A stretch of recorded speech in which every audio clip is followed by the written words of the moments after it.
सभी को हेलो। आज हम बात करेंगे हिंदी की एक कविता के बारे में। यह कविता हिंदी साहित्य के महान कवि अज्ञेय द्वारा रचित की गई है। इस कविता का शीर्षक है हमारा देश।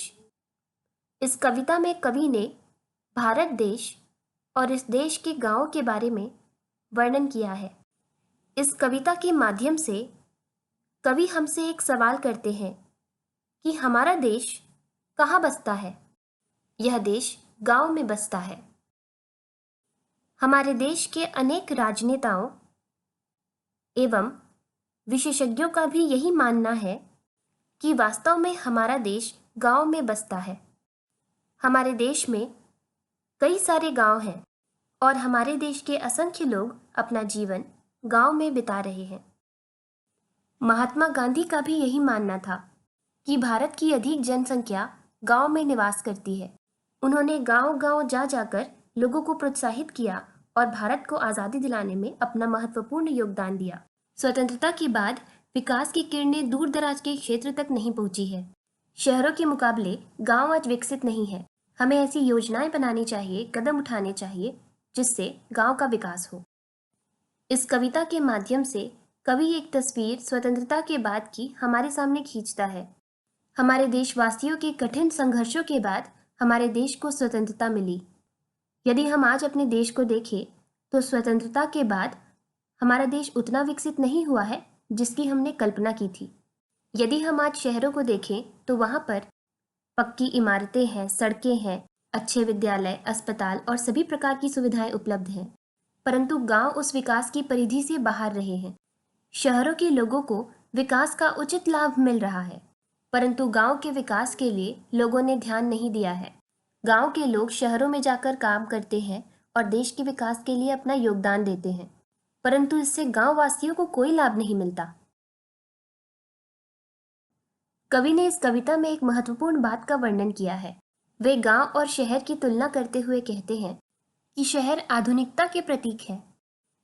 शहर में रहने वाले लोग पढ़े लिखे हैं और उन्होंने आधुनिक तौर तरीकों को अपना लिया है, परंतु वास्तव में वे संस्कृत नहीं है। कवि कहते हैं कि उन्हें संस्कृति की झलक गांव में दिखाई पड़ती है। वहाँ का रहन सहन, तौर तरीके ही हमारी संस्कृति है और वही हमारे देश की पहचान है, पर वो शहरों में देखने को नहीं मिलता है। तो शिक्षित व्यक्ति जो अपने आप को सभ्य कहता है वो मूलतः चालाक व्यक्ति है। वो सांस्कृतिक व्यक्ति नहीं है, उसके अंदर संवेदनाएं नहीं है।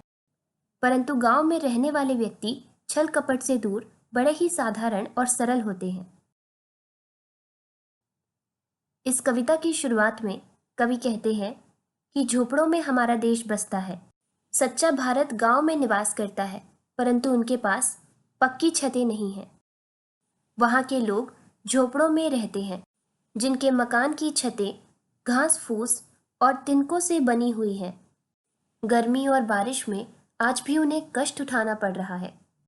उनके पास उचित साधन नहीं है, यानी जीवन की जो मूलभूत चीजें हैं, रोटी, कपड़ा और मकान, उसका अभाव है। उनकी परिस्थिति में किसी भी प्रकार का बदलाव नहीं आया है। इसके विपरीत शहर के लोगों को सभी प्रकार की सुविधाओं का लाभ मिला है। हमारे देश के बहुत से राज्यों में इस प्रकार की कैंटीनें शुरू की गई है, जहां बहुत कम पैसों में भोजन मिलता है। यानी सरकार स्वयं मानती है कि लोगों के पास भोजन के लिए पैसे नहीं हैं। कवि इस कविता के माध्यम से यही बताना चाह रहे हैं कि हमारे देश में गांव के लोगों को जरूरी सुविधा देने के लिए भी उचित कार्य नहीं किया गया है, जो कि बिल्कुल भी सही नहीं है। उन्हें भी तमाम प्रकार की सुख सुविधाएं मिलनी चाहिए जो शहर में रहने वाले लोगों को मिलती है। गांव में भी अस्पताल और स्कूल होने चाहिए। उन्हें पर्याप्त भोजन, कपड़े और सारी जरूरी वस्तुएं मिलनी चाहिए और उनका विकास होना चाहिए। कवि कहते हैं कि गांव में रहने वाले लोग ज्यादा पढ़े लिखे नहीं होते हैं, परंतु उनमें विभिन्न प्रकार का कौशल होता है। वे सुसंस्कृत होते हैं। ये जब तल्लीन होकर नृत्य करते हैं, गाना गाते हैं, गायन, संगीत और विभिन्न वाद्य यंत्रों के जरिए मधुर संगीत बजाते हैं, तो उसे सुनकर हमें आनंद की प्राप्ति होती है। हमारे देश की संस्कृति गांव से ही है। शहरों में हम जो लोगों की सांस्कृतिक प्रस्तुतियां देखते हैं वो वास्तव में गांव की ही देन है और गांव ही हमारा खुशी का स्रोत है। कवि कहते हैं कि शहर में जो व्यक्ति रहते हैं वे स्वार्थी होते हैं। वे अपने स्वार्थ की पूर्ति के लिए किसी भी हद तक जा सकते हैं, परंतु गांव के लोगों में सरलता होती है, मानवता होती है और वे निस्वार्थ भाव से हमेशा लोगों की मदद के लिए खड़े रहते हैं। वे छल कपट की दुनिया से दूर होते हैं। इस प्रकार गांव और शहर में रहने वाले व्यक्तियों में बहुत अंतर होता है। कवि कहते हैं कि शहरों में जो व्यक्ति रहते हैं वे पढ़े लिखे और सुख सुविधा से संपन्न होते हैं, परंतु वे लालची और वासना से युक्त रहते हैं और वे अपने स्वार्थों की पूर्ति करने के लिए इन अनजान व्यक्तियों को शिकार बनाते हैं। वे गांव में रहने वाले मासूम और साधारण व्यक्तियों का इस्तेमाल करते हैं और उनसे कार्य करवाते हैं। गांव के लोग शहरों में जाकर मजदूरी करते हैं और उन्हीं के योगदान से आज शहरों में विकास हो रहा है। वे प्रत्येक दिन पूरी मेहनत और लगन से शहरों के विकास के लिए कार्य करते हैं, परंतु उनकी मेहनत के अनुरूप उन्हें उचित वेतन नहीं दिया जाता, जिसके कारण आज भी उन्हें कष्ट झेलना पड़ रहा है। कवि कहते हैं कि शहरों ने हमेशा अपने मतलब के लिए गांव वासियों को धोखा दिया है। शहर में औद्योगिकरण के विकास के लिए गांव वासियों का बहुत बड़ा योगदान रहा है, परंतु उससे गांव वासियों को कोई भी लाभ नहीं हुआ है। गांव में विकास तो दूर, उन्हें जरूरी सुख सुविधाओं की उपलब्धि भी नहीं हुई है। आगे कवि कहते हैं कि हमारे देश के शहर आज इतने विकसित हैं, वहाँ स्कूल, अस्पताल और तमाम प्रकार की सुविधाएं उपलब्ध हैं। यह सब गांव वासियों की मेहनत की वजह से ही संभव हो पाया है और आज शहरों में सभी चीजों की व्यवस्था है और उन्हीं शहर के लोगों ने गांव वासियों को हमेशा छला है, जिनकी कड़ी मेहनत से आज उन्हें शहरों में हर एक सुख सुविधाओं का लाभ मिल पा रहा है, जिनकी वजह से आज शहरों का बेहतरीन निर्माण हो पाया है। परंतु गांव में इस प्रकार का निर्माण कार्य नहीं हुआ है। आज भी वहाँ कच्ची सड़कें हैं, बिजली और पानी की उचित व्यवस्था नहीं है। गांव के नज़दीक में अस्पताल नहीं है, जिसके कारण उन्हें लंबा सफर तय करके अस्पताल जाना पड़ता है। यदि गांव और शहर के बीच दूरियां बढ़ती चली जाएंगी तो वे एक प्रकार से एक दूसरे के विरोधी हो जाएंगे, जिसके कारण हमारे देश का विकास नहीं हो पाएगा।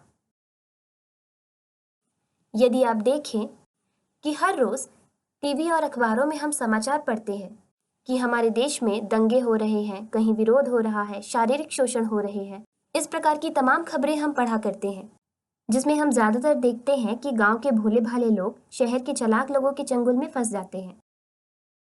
इस कविता में आगे कवि कहते हैं कि शहरों में रहने वाले व्यक्ति अक्सर ये कहा करते हैं कि हम सभ्य हैं और संस्कृत हैं, परंतु कवि के अनुसार वास्तविक रूप में वे लोग सभ्य नहीं हैं, क्योंकि उनका सांस्कृतिक विकास नहीं हुआ है, उनमें केवल दिखावा है। हमारे देश की संस्कृति की पवित्रता गांव में ही देखने को मिलती है। वहाँ के लोग बिल्कुल साधारण जीवन जीते हैं, उनमें एकता होती है, मानवता होती है और लोगों में एक दूसरे के प्रति सहानुभूति होती है, और यही हमारा सच्चा भारत है। शहर के लोग चालाक और छल कपट से युक्त होते हैं। अपने स्वार्थों को पूरा करने के लिए वे बड़े ही चालाकी से उनका इस्तेमाल करते हैं और अपना मतलब पूरा हो जाने के बाद वे उन्हें धोखा देते हैं। तो इस प्रकार की चीजें हमें शहर के लोगों में देखने को मिलती है। कवि हमें बार बार यही समझाना चाह रहे हैं कि हमारा वास्तविक भारत कहाँ है। हमारा वास्तविक भारत गांव में है, जहाँ पे मनुष्यता है, सरलता है, मानवीयता है, जहाँ लोग एक दूसरे के साथ खड़े हैं। और ये जो भावनाएं हैं वो कवि को शहर के मुकाबले गांव में ज्यादा दिखाई पड़ती है। और सभ्यता के प्रतीक जो हमारे शहर हैं, वहाँ लोगों का मन साफ नहीं है, उनमें छल कपट की भावनाएं हैं और वे अपने स्वार्थों की पूर्ति के लिए किसी भी हद तक जा सकते हैं। इस कविता में कवि हमारे सामने नगर और गांव का अंतर प्रस्तुत करते हैं। वे कहते हैं कि गांव के लोग कड़ी मेहनत करते हैं, फिर भी उनमें अभिमान नहीं है, वे विनम्र होते हैं। और इसके विपरीत शहर के लोग झूठ, फरेब और चालाकी से लोगों से अपना काम निकलवाते हैं। इसलिए कवि कहते हैं कि सच्चा भारत गांव में बसता है। यदि हम देखें कि पुराने समय से हमारे देश में उन लोगों ने प्रसिद्धि हासिल नहीं की है जो अपने स्वार्थ के लिए कार्य करते थे, बल्कि ऐसे लोगों को प्रसिद्धि मिली जिन लोगों ने लोभ लालच को त्याग करके मनुष्यता के लिए अपना सारा जीवन लगा दिया और देश के कल्याण कार्य में लगे रहे। वे कहते हैं कि ऐसे लोगों को सम्मान नहीं मिला जिनके मन में स्वार्थ था, बल्कि ऐसे लोगों का नाम हुआ जिन्होंने दूसरों के कल्याण के लिए कार्य किया। महात्मा बुद्ध एक राजा थे। उनकी प्रजा उनका सम्मान करती थी। उन्हें अपने राजा होने पर अभिमान नहीं था। उनके मन में अपनी प्रजा के प्रति सहानुभूति का भाव था।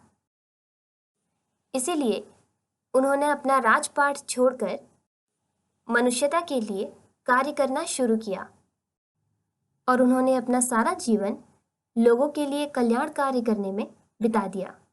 उसके बाद उन्हें प्रसिद्धि मिली।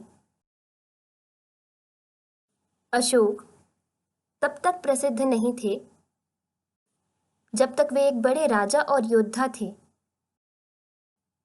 फिर वे बौद्ध धर्म के सिद्धांतों से प्रभावित हुए, जिसमें महात्मा बुद्ध ने सामाजिक, आर्थिक, बौद्धिक एवं राजनीतिक समानता की शिक्षा दी है। इससे प्रेरित होकर सम्राट अशोक ने अपने जीवन में बौद्ध धर्म को अपनाया और उन्हीं के सिद्धांतों का पालन करते हुए उन्होंने लोगों के लिए कार्य करना शुरू किया, जिससे उनके जीवन में बेहद बदलाव आया और वे लोगों के लिए कल्याण कार्य करते रहे। उनमें आए बदलाव के कारण वे लोगों के बीच प्रचलित हो गए और उनका सम्मान बढ़ गया। वे महात्मा बुद्ध द्वारा दिए गए मार्गदर्शन के अनुसार चलते रहे और लोगों के लिए कल्याण कार्य करते रहे। इसी कारण उन्हें प्रसिद्धि मिली। इसी प्रकार राजा अकबर ने भी अपनी प्रजा के हित में बहुत कार्य किए और उनके लिए सही फैसला लिया। वे किसी भी व्यक्ति में भेदभाव नहीं करते थे। वे सभी को समान महत्व देते थे। उनके लिए सभी एक समान थे। अपनी इन्हीं विशेषताओं की वजह से वे प्रसिद्ध हुए। इसी प्रकार महात्मा गांधी जैसे महापुरुष ने भी देश के कल्याण के लिए अनेकों कार्य किए। देश को आजाद कराने में उनका महत्वपूर्ण योगदान रहा और उन्होंने अपना सारा जीवन देश की सेवा में ही बिता दिया। वे चाहते तो वे देश के राष्ट्रपति भी बन सकते थे, परंतु उन्होंने लोभ लालच की दुनिया को छोड़कर जिंदगी भर मनुष्यता के लिए कार्य किया। गांव और शहरों के बीच अंतर बताते हुए कवि कहते हैं कि संत दो प्रकार के होते हैं। उन्हें ऐसा लगता है कि जो कपटी संत होते हैं उनकी विशेषताएं शहरों में ज्यादा दिखाई पड़ती है, क्योंकि वहां लोग छल कपट और वासना से युक्त होते हैं। जहां लोग अपने स्वार्थ के लिए लोगों का इस्तेमाल करते हैं और उनसे कार्य करवाते हैं। इसलिए कवि ने शहरों की तुलना कपटी संत से की है और उन्हें ऐसा लगता है कि संतों के जो अच्छे गुण हैं वो केवल गांव में देखने को मिलते हैं, जहां लोगों का मन साफ है और उनमें मनुष्यता है।